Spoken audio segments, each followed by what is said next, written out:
Good day.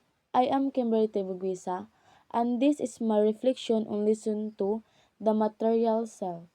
In this lesson, I learned that our body is a significant part of who we are. It is not only a physical structure but also a reflection of our identity, personality, and how we express ourselves to the world. The way we take care of our body shows how much we value and respect ourselves. I realize that our body serves as our connection to the world.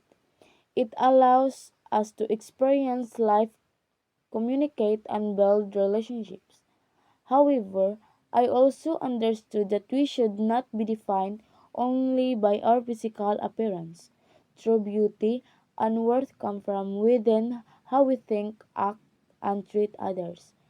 Taking care of our body should come from love and acceptance, not from comparison or pressure. This lesson reminded me to appreciate my body more. It may not be perfect, but it is a vital part of who I am. By nurturing it, I am also nurturing my whole self.